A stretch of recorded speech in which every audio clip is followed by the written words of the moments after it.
यदि हम लोग आते हैं तो भले 70 लाख का क्रिकेट का मैच नहीं खेला जाएगा, 6 करोड़ में मंत्री का आवास नहीं बनाया जाएगा, लेकिन आपकी समस्याओं का निदान त्वरित किया जाएगा। ये आपको आपके भाई का वचन रहेगा। हम तमाम पारा शिक्षकों से कहना चाहेंगे, पारा शिक्षक यानी 24 सालों से झारखंड के शिक्षा की रीढ़, पारा शिक्षक यानी 24 सालों से झारखंड की शिक्षा के स्तंभ, पारा शिक्षक यानी 24 सालों से झारखंड की शिक्षा व्यवस्था का खूंटा। तो आपको कहना चाहेंगे, आपको सरकार के सामने गिड़गिड़ाने की आवश्यकता नहीं है। हम लोग सत्ता में आते हैं, आपसे बैठाकर आपकी जो समस्याएं हैं उन समस्याओं का मैक्सिमम समाधान किया जाएगा। आपके सामने आपकी टीम के माध्यम से आपके द्वारा प्रस्तुत तर्कों के आधार पर, साक्ष्यों के आधार पर यह कार्य त्वरित निष्पादन के साथ किया जाएगा। जैसा कि सुन रहे हैं, नुनू के मौसा रणधीर सिंह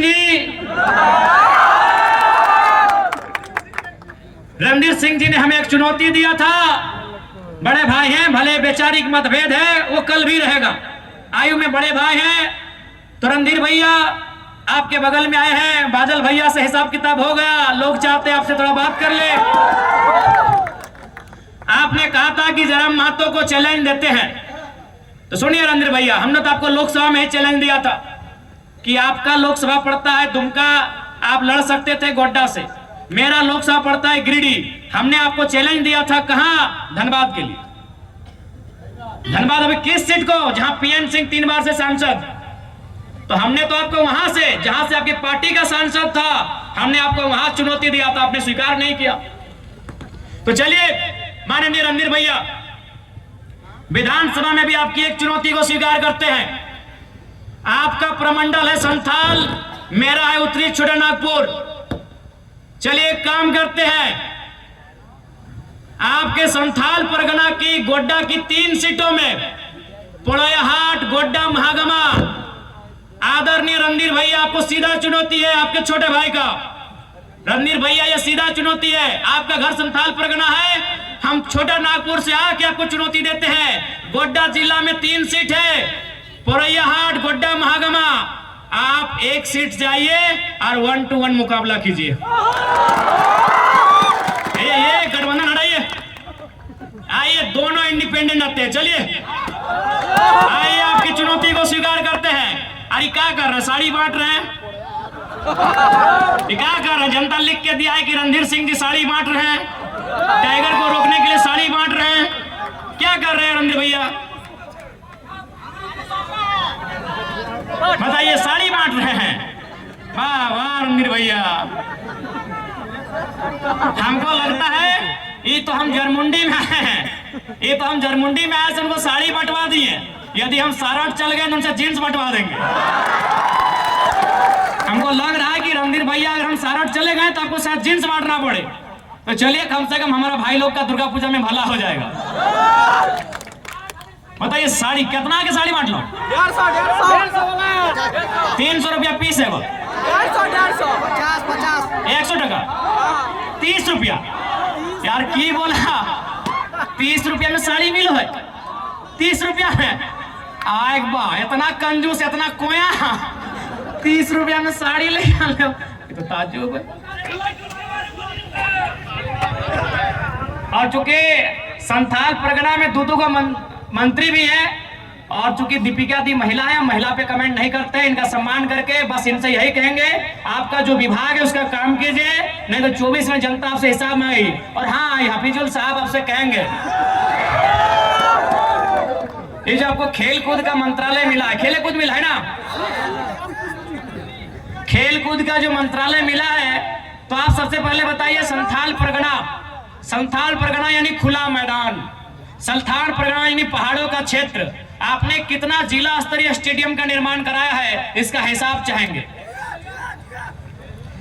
आदरणीय मंत्री महोदय हफीजुल हसन जी से हम ये हिसाब चाहते हैं कि आपने कितना जिला स्तरीय, प्रखंड स्तरीय खेल कूद स्थल का निर्माण करवाया है, आपने कितने खिलाड़ियों को प्रोत्साहन करने के लिए राज्य स्तरीय खेल तक लेकर गए हैं, देश स्तरीय खेल तक लेके गए हैं। यदि नहीं तो जब भी अगर गुटखा खाने से फुर्सत मिले तो सोचिएगा,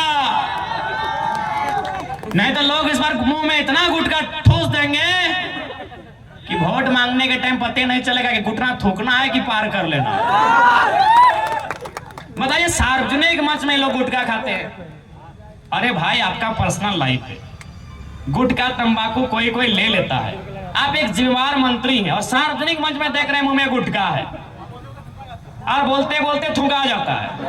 बताइए, ये जो लोग जिम्मेदार के पदों में बैठे हैं उनको कम से कम अपना ये कृत्य तो छुपा के रखना चाहिए। नहीं, बताइए, हम सुने कहा माइक पटक दिए,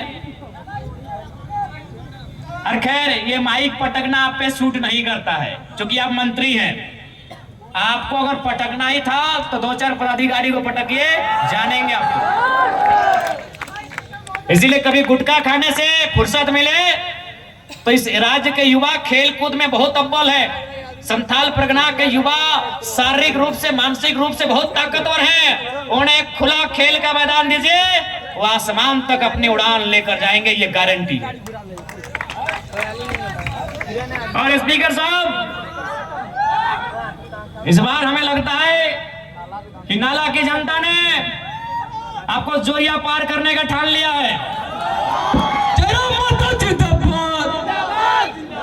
क्योंकि आपने नाला की जनता का जो भला करना चाहे तो वो भला किया नहीं। नाला का आपने चाहता नाला ने क्या भला करे, लेकिन आप भी दम भर के सरकार की चापलूसी में व्यस्त रहे, सरकार के नीतियों को बचाव करने में मस्त रहे। तो इसलिए स्पीकर महोदय, आपसे आग्रह होगा, आपने बहुत स्पीक किया है, अब आराम कीजिए। नाती पोता है तुमको गोद में खिलाइए, अब नाला में आपका बोलबाला बिल्कुल भी नहीं चलेगा। सबको देखा, सबको परखा, अब की बार देंगे टाइगर को मौका। और विशेषकर संथाल परगना यानी संथालों का एक अलग ही दुनिया। तो मैं तमाम संथाल समुदाय से आए हुए अपने नौजवान साथी, अपने भाई और बहनों से कहना चाहूंगा कि याद रखिएगा, ये तो गनीमत है कि मुख्यमंत्री के भतीजी, मुख्यमंत्री का घर का बच्चा लोग 25 साल की उम्र पार नहीं किया है, नहीं तो और 4 गो विधायक उधर से होता।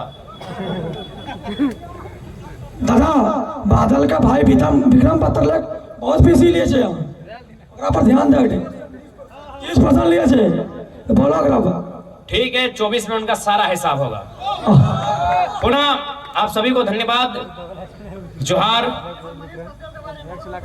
बोका आदमी सब, अरे लेवल को रखिए ना, बोरी बोरी बोले वाला लोग का लोग लेवल को रखिए। तो चलिए सभी को, देखिए हमारी एक सीट डुमरी कंफर्म है, दूसरी सीट के इंतजार में है। अगर रणधीर भैया चुनौती से स्वीकार करते हैं तो हम गड्ढा आएंगे।